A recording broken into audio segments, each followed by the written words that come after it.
एक लेवा एक देवा दूतम, कोई किसे का पिता न पूतम। ऋण संबंध जुड़ा एक ठाठा, अंत में सब बारा बाटा। पुण्यात्मा ये घबराना नहीं कि ये पुत्र हो गए फिर तो हमारे ये लड़ यार आगे, बेटी होगी ये भी लेना आगे, कोई बात नहीं, ये तो है, इसमें कोई डाउट नहीं। लेकिन अब हम परमात्मा की पावर से जुड़ गए, इनका लेन देन वो भगवान आसानी से करवाओगा। और इन बच्चों को भी राम नाम मिल गया, आपको भी मिल गया। ये परमात्मा आपके सूली को सूल में कांटे में टालने लग जाएगा। तो ऐसे ही आपको परमात्मा की शक्ति यानी बिजली का कनेक्शन मिल गया। अब ये चिंतित ना होना, अब तो ये तो है, इसमें तो कोई शक नहीं। बेटा और बेटी हमारे पिछले संस्कार से जुड़े हैं, ये नो डाउट। अब हमने परमात्मा की शक्ति का सहयोग मिल गया है, ये आसानी से निमट जाएंगे। हमें दुख ना होगा, कष्ट नहीं होगा। कैसे होगा? एक समय एक नगर के बाहर एक आश्रम बना हुआ था।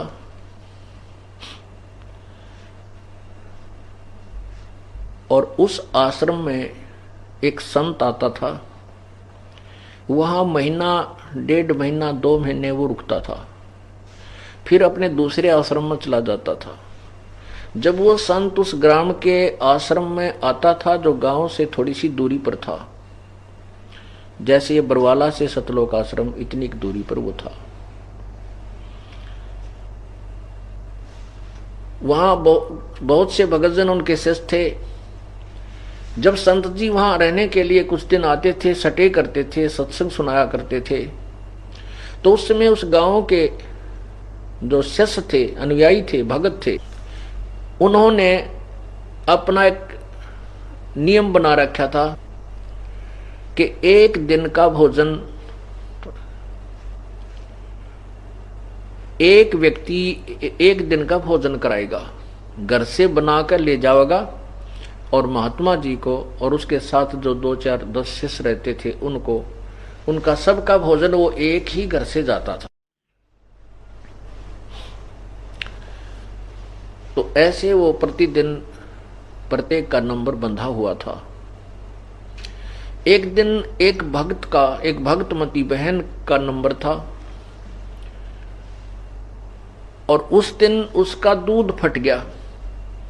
अब एक संत जी आते थे 6 महीने में, 1 वर्ष में, और उस दिन 1 दिन 2 दिन उनके वहां रहते हुए 1 या 2 दिन टर्न आती थी,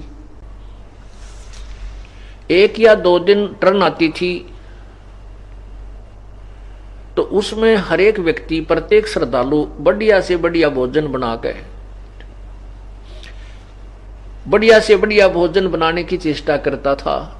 तो खीर का भोजन सबसे उत्तम समझते हैं, तो खीर जरूर अवश्य बना के ले जाया करते थे। तो उसने खीर बनानी थी, उधर से उसका दूध फट गया, तो बड़ी चिंतित हुई। उसके एक बिल्कुल ही साथ में एक पड़ोसन ग्वांडन थी, वो विधवा थी, उसका इकलौता पुत्र था।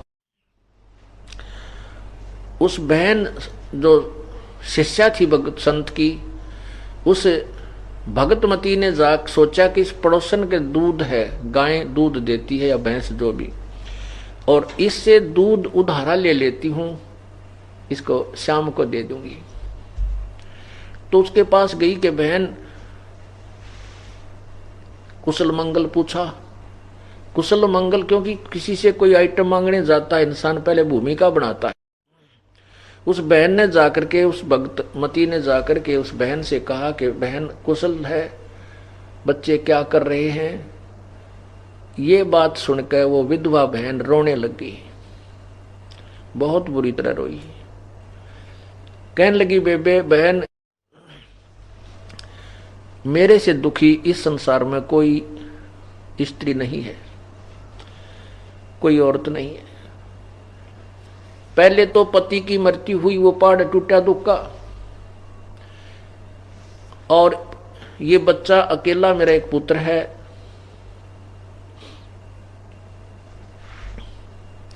तो मैंने ये सोचा था कि बच्चा भगवान ने एक बालक दे रखा है, इसको पाल पोस कर बड़ा कर दूंगी। इस उद्देश्य से मैंने दूसरी शादी भी नहीं कराई और ना ही किसी कर्तव्य में मैं पीछे रही, यानी बच्चे को बहुत पिता वाला प्यार भी दिया मैंने। इसने जो भी मेरे से मांगा वो वस्तु जितनी संभव थी मैं इसको देती रही। और ये भी इसके कारण ये बिगड़ गया, जवान हो गया, अब घर से बाहर चला जाता है, मेरी एक बात नहीं मानता, ना बताइए रात ने किस टाइम आकर पड़ा है। और क्यों कहती हूँ तो जवान बेटा है, डर लगे कदे ऊक चूक ना कर जा, उल्टा बोलता है, कति कहे कि नहीं मानता, आज्ञा का पालन नहीं करता। सारी रात उसके दरवाजे की तरफ देखती रहती हूँ, भगवान कोई ऊक चूक ना हो जा। और ये निकम्मा शराब पीने लग गया। नो कहकर बहुत रोई।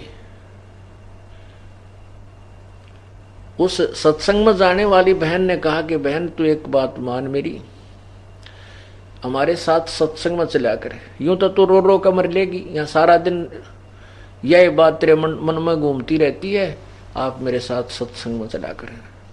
वहां जाने से संत के आशीर्वाद से और वहां भक्तों से मिलेगी, बहन बेटियों से मिलेगी, तेरा मन कुछ परिवर्तन आएगा।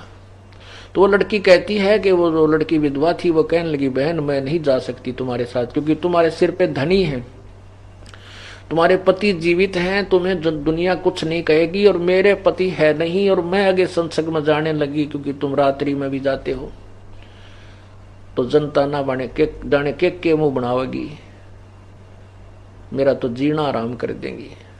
तब उस बहन ने काफी समझाई कि वे देख मीराबाई थी, मीराबाई का पति मर गया था, फिर भी वो मंदिर में जाने से, अपनी पूजा से और मंदिर में जाने से रोकी नहीं। और यदि मीराबाई समाज ने देख के भक्ति ना करती तो आज ना जाने की कुतिया बनी फिर वो समाज से संघर्ष करके परमात्मा के मार्ग पर लगी रही, तो परमात्मा ने उसका सहयोग दिया। इसी प्रकार जो भक्त ईश्वर के मार्ग पर संघर्ष करता है उसके साथ भगवान रहेगा, अगर सच्चे दिल तो उसकी तरफ है, उसको बाधा नहीं आने देगा। ठीक है, थोड़ा बहुत संघर्ष जरूर हो जाता है। और कहा बहन अगर तेरे घर में कोई उकचूक होगी, तेरे बेटे की उकचूक होगी, ये समाज कुछ नहीं देगा तुझे। अगर तू अपने बच्चे की भी रक्षा चाहती है, तेरे यहाँ रोने धोने से कुछ नहीं होगा, संत शरण में चल। और प्रभु की कृपा से कहते हैं संत शरण में आने से आई टले बला, और जय मस्तक में सूड़ी होगा काटे में टल जा। तब तो मैंने बोली ना बेबे मेरे बस की बात नहीं, मैं नहीं कर सकती, तेरा शुक्रिया करती हूँ आपका जो तो मुझे शिक्षा दे रही है, बाकी मैं नहीं जा सकती। उस बहन ने कहा बहन मैं तेरे पास एक काम आई थी। तो वो बेटी जो विधवा थी वो कहने लगी बोल बेबे बहन क्या काम है, मैं क्या काम आ सकूं हूँ कि आज ऐसे ऐसे मैंने गुरुदेव का भंडारा देना था और मेरा दूध फट गया, मुझे दूध उधारा दे दे, तेरा सवेरा दे दूंगी जितना ले जाऊंगी। अब उस बहन ने दूध निकाल के और खुट्टी का टांग रखा था पूरा का पूरा। उस लड़की ने आप देखा ना ताब देखा, न्यू का न्यू उठा कर वो दूध बाल्टी का सारा उसके पात्र में डाल दिया जो वो लेकर गई थी। तो वो बहन जो सत्संग में जाती थी उसने कहा कि बहन कुछ तो रख ले, कुछ तो रख ले, तू सारा ही डाल दिया। न्यू बोली बहन मेरे जैसी पापात्मा और तो कुछ कर नहीं सकती, हो सकता महापुरुषों के मुंह पड़े मेरा भी उद्धार हो जाएगा, आज नहीं रखती मैं इतना भी, वो सारा ही दे दिया। अब वो बहन जो सत्संग में जाती थी वो सोचने पर विवश होगी कि अगर मेरे भी कोई मांगने आ जा दूध, सारा तो मैं भी कौन दूं, थोड़ा बहुत दे दूं, 1-2 गिलास, 2-4 लोटे, 2-4 किलो, सारा नहीं दिया जा सकता। ये तो पुण्य आत्मा है, कुर्बान आत्मा है, ये तो सचमुच हंस है, परंतु ज्ञान बिना दुख पारी है। यह सोचती सोचती वह सत्संग में आ गई, सतगुरु के पास, वह संतों के पास चलेगी। क्योंकि परमात्मा कबीर जी जब आते हैं अपनी आत्माओं को कुछ भक्ति मार्ग पर लगाए रखने के लिए, वो ऐसे गुप्त आते हैं, वो ना तो अपना यथार्थ नाम बताते हैं, ना ठिकाना बताते हैं, और कहते हैं भाई मैं शायद महीने वहाँ मैंने 200-400 किलोमीटर दूर बता दी वहाँ मेरा आश्रम है, वहाँ रहता हूँ। फिर 500 और किलोमीटर दूर बताते फिर वहाँ रहता हूँ। वह कौन जा, पहले पुराने समय में कोई कन्वेंस साधन थे कोई ना कोई ऐसा टेलीफोन सिस्टम था, पूछ पाछ लें कितके रहे संत। तो ऐसे परमात्मा कल्याण करते फिरा करते थे। तो वो बहन जो सत्संग में जाती थी जिसका दूध फट गया था, वो बहुत विचार करती करती और संत का वो भोजन बना के लेगी, और मन में न्यू रख जाए वो बहन सत्संग में आ जाए तो उसका तो उद्धार होया पड़ा है। घनी अच्छी आत्मा है, बहुत पुण्यात्मा है। अब पुण्यात्माओं ऐसे पुण्य स्वरूप होता है। अब बहाना बना उस पुण्यात्मा का भोजन परमात्मा तक पहुंचा, उसका अन्न यानी उसका दूध भगवान को भोग लगा, संत भक्तात्माओं ने भी खाया, उससे उसका पुण्य कर्म जुड़ गया परमात्मा से, उसका लिंक रस्सा बंध गया उसके गले में माले काला। उस ऐसे धीरे धीरे उस बहन ने सोचा, प्रेरणा दी परमात्मा ने, उस सत्संग में जाने वाली बहन ने सोचा कि आज इस बहन के पास फिर चलती हूं, वहां जावे 1 घंटा बैठ के मालिक की चर्चा सुनावे। धीरे धीरे 2-3 दिन के बाद उस बहन का मन परिवर्तन हो गया जो विधवा थी। तो उसने एक दिन स्वीकृति देती, बहन मुझे भी ले चल एक दिन सत्संग में। तो वो बहन उसको लेकर के सत्संग में गई, परमात्मा के वचन सुने, उसने तो नाम ले लिया, उपदेश ले लिया। अब उपदेश ले लिया तो फिर उसने कहा कि बहन एक दिन मैं भी भंडारा करना चाहती हूँ, गुरुदेव का भोजन देना चाहती हूँ, मेरा भी नंबर लगवा दे। अब वो नंबर उनके सबके फिक्स हो रहे थे और कोई देने को तैयार नहीं अपना नंबर, ना भाई मैं मुश्किल से 2 महीने में नंबर आया है और मैं नहीं दे सकती, हम नहीं दे सकते, हम भोजन करावाएंगे। तो उधर से उस बहन का दोबारा जब टर्न आई, वो कहने लगी बहन डट जा 2-4 दिन, अब के मेरा जो टर्न आएगा उसमें से एक समय का भोजन तू करवा देना। पुण्यात्माओं वो दिन आया, उस बहन ने उस विधवा बहन को कहा कि आज शाम का भोजन तू बना ले बहन, आप ले आना।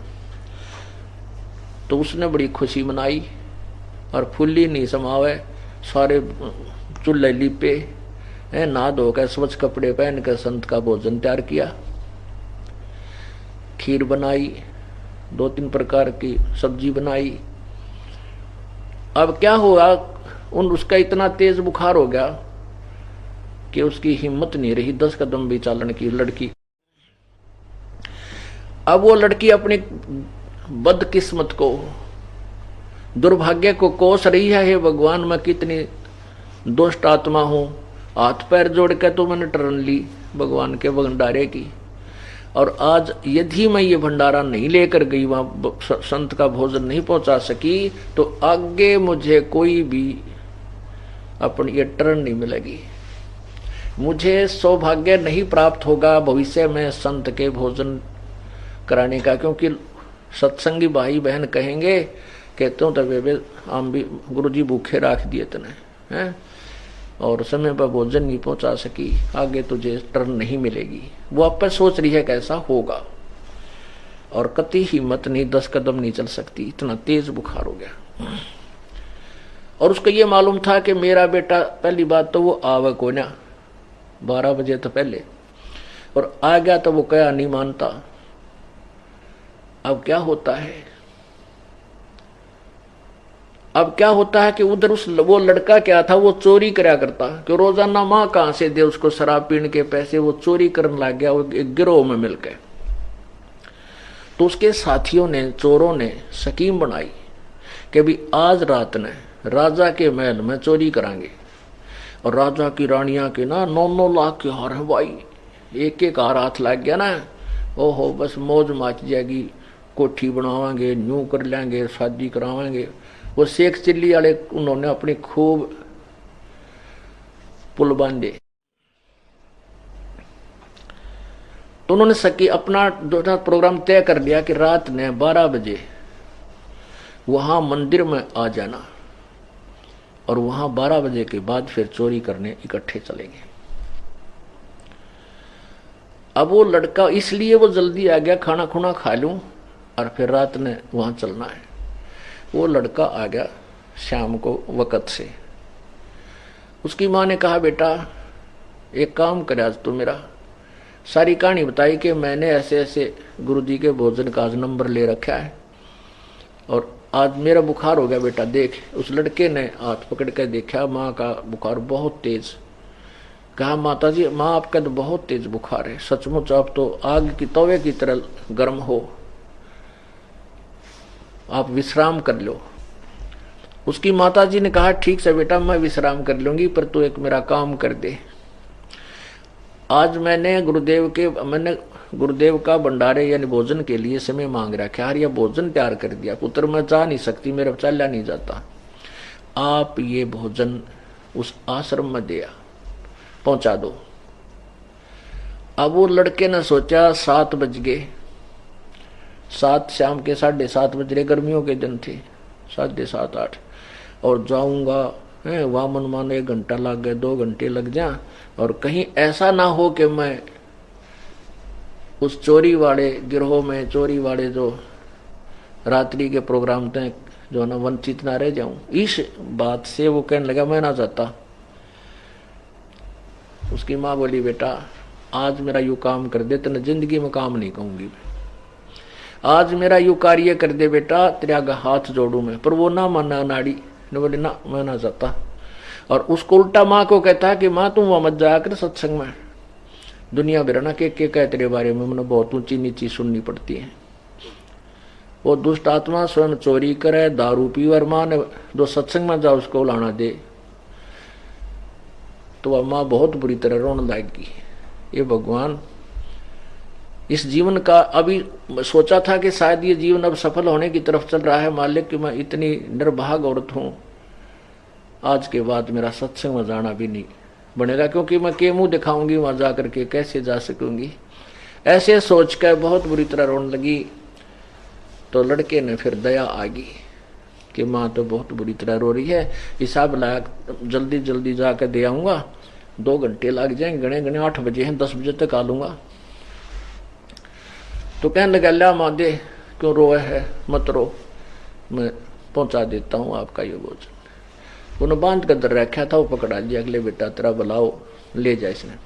तो वो संत के वहां आश्रम में पहुंचा, और उससे पहले वो बहन जाती थी ना, गुरुजी का आगे का प्रार्थना करा करती है, हे गुरुदेव, हे महाराज जी, मेरे बेटे ने शरण में ले लो। सो संत कहा करते, गुरुजी परमात्मा कहते थे, बेटा आप लगी रहो, आपके लगे रहने से जब पुनः प्रवेश होंगे आपके घर में, बच्चे की बुद्धि भी भगवान बदल देगा। तो वह लड़की इसी उद्देश्य से बार बार प्रार्थना करती थी, प्रतिदिन एक ही रट ला रखी थी। अब उस दिन देखा कि वो ही लड़का उसी बहन का, रामो का, और रोटी खाना लेकर आया है। तो वहां सेवा करदार और बहन बेटी जो जाते थे भक्त, उन्होंने गुरुदेव से कहा, गुरुजी आज तो वो रामो वाला लड़का आ गया, आपने बड़ी दया करी। हे परमात्मा, बेचारी बहुत दुखी थी, गढ़ा निकम्मा बालक था, बिगड़ रहा था, कति शराब पीवे और माँ का क्या नहीं माना था, आज तो आपकी रजा होगी, ये आपका भोजन लेकर आया है। तो महात्मा ने सोचा, वे भगवान तले सुनता ही है कभी ना कभी, जो सच्चे दिल से पुकार करता। अब उन्होंने पूछा, भाई महाराज जी कहाँ हैं? वो भगत कहने लगे, भाई बैठ जा, स्नान करने गए हुए हैं, अब स्नान करके आवेंगे, फिर भोजन करेंगे। अब संत जी स्नान करके आए, आसन पर बैठ गए, वो जहाँ भोजन करते थे। तो वो लड़का भी बोला, ले महाराज जी भोजन खा ले।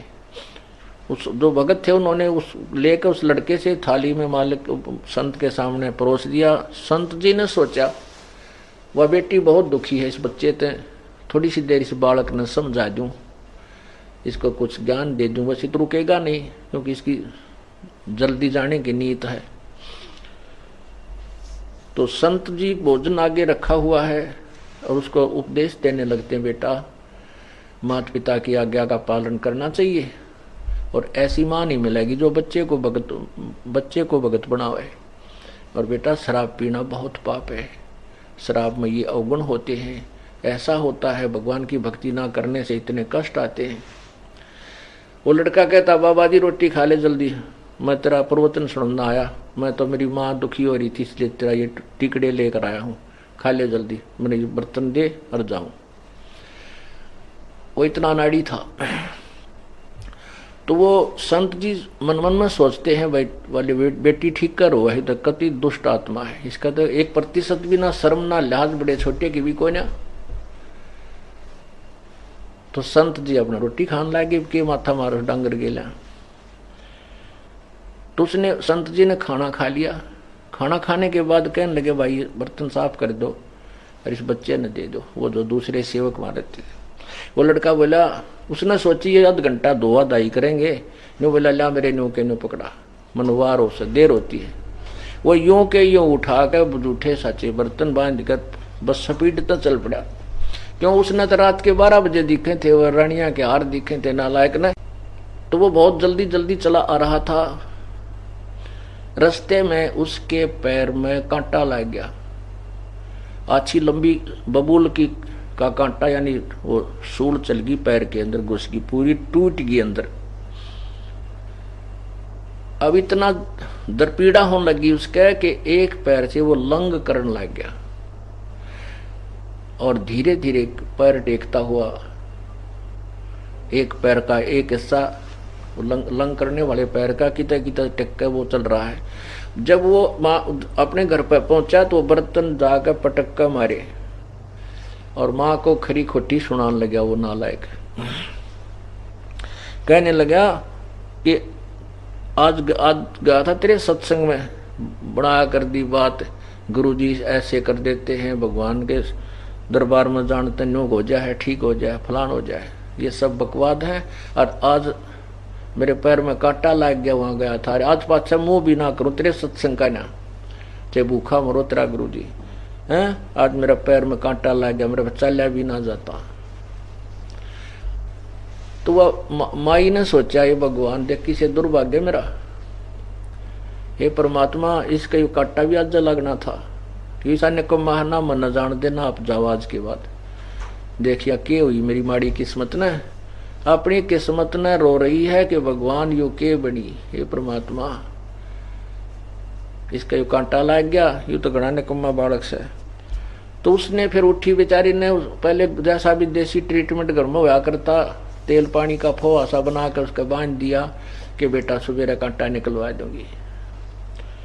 अब दोनों माँ बेटा अब वो जा नहीं सका चोरी करने के लिए कि उस पर चला जाना भाग्या जाना, वो नहीं जा सका और सारी रात इधर उधर बकवाद करता रहा, माँ ने खरी खोटी सुनाता रहा। क्यों, उसको तो माया दिखा थी चोरी वाली। उधर से उसके साथियों ने 12-1 बजे तक इंतजार करी, वो तो नहीं आया, चलो हम चलते हैं चोरी कर। वो चोरी करने चले गए, राजा के महल में घुसने की चेष्टा करने लगे।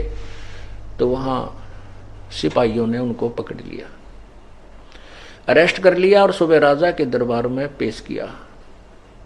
मंत्रियों ने कहा कि राजन ये इतने खूंखार व्यक्ति हैं, इतने खूंखार डाकू हैं, चोर हैं, जब राजा के महल में चोरी करने का डेयर कर सकते हैं, हौसला कर सकते हैं, जनसाधारण को ये नहीं बख्शेंगे, इनको कठिन से कठिन सजा दी जाए। राजा ने आदेश दे दिया कि आज शाम को 4 बजे इनको सूली तोड़ दो। पहले सूली कैसे तोड़ते थे कि एक लंबा सा ताकूतार, एक सरिया सा होता था एक सूत का, और उसको ऊपर से बहुत पहना नुकीला भाले की तरह कर देते थे और एक लकड़ की चकली के ऊपर रख देते थे, उसको फिक्स कर देते थे। और उस चकली के ऊपर एक और गोल गोल सा चक्कर लकड़ का, उसके ऊपर व्यक्ति को बांध देते थे, ना तो उठ कर बाज ले, उसके ऊपर बांध देते थे, ऊपर वाले फट्टे पे बैठा देते थे चक्री, गोल गोल चक्री पे, और नीचे वाले में एक भाला कम से कम 3 फुट का वो लोहे का नीचे वाले पर होता था, उसको फिर ऊपर से छोड़ देते थे। तो वो चक्र पर बंधा हुआ एक सुराख होता था, वो सुराख नीचे आकर के में से उस भाला पार कर करके जो उसके ऊपर बांध रखा था वो व्यक्ति, उसके शरीर के नीचे से आर पार धीरे धीरे वो, क्योंकि वजन में वो नीचे आता और भाला वो जो सूली तोड़ा जाता था, वो जो सक्रिय सा था, वो भाला उसके अंदर से आर पार और शरीर में से सिर के मां से निकल जाता था ऊपर, और वो काफी देर चल्ला चल्ला कर बहुत देर में मरता था। ऐसे सजा दी जाती थी, सूली तोड़ा जाता था। इसको सूली की सजा कहा करते। उससे पहले उन्होंने क्या किया कि इसको, इन सभी को पूरे नगर में घुमा दो, इनका काला मुंह करो, और आगे एक ढोल बजाने वाला चलता था। वो एक किस्म का ढोल ऐसा होता था, उससे नागरिक समझ जाते थे कि आज किसी को सजा दी जाएगी, और उनको उस ढोल वाले के पीछे पीछे सैनिक लेकर चलते थे जिसको सजा देनी होती थी।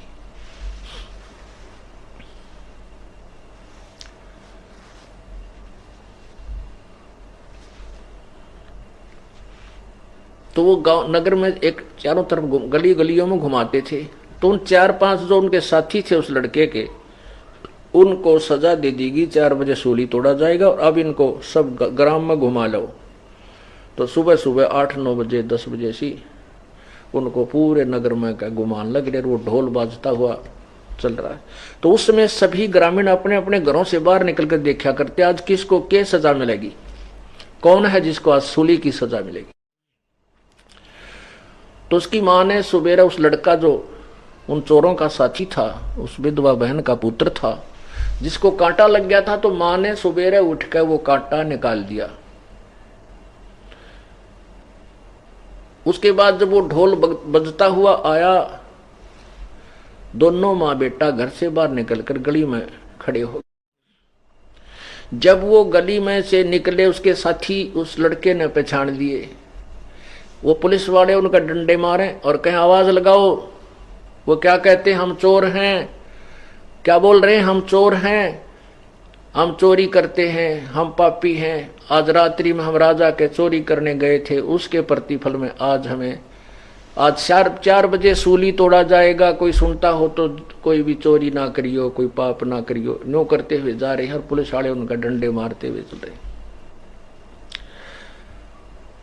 जब उस लड़के ने देखा कि तो मेरे वाले साथी हैं, और वो आगे को चले गए, वो तो कहते कहते। अब मां अपने अंदर आकर काम लागी।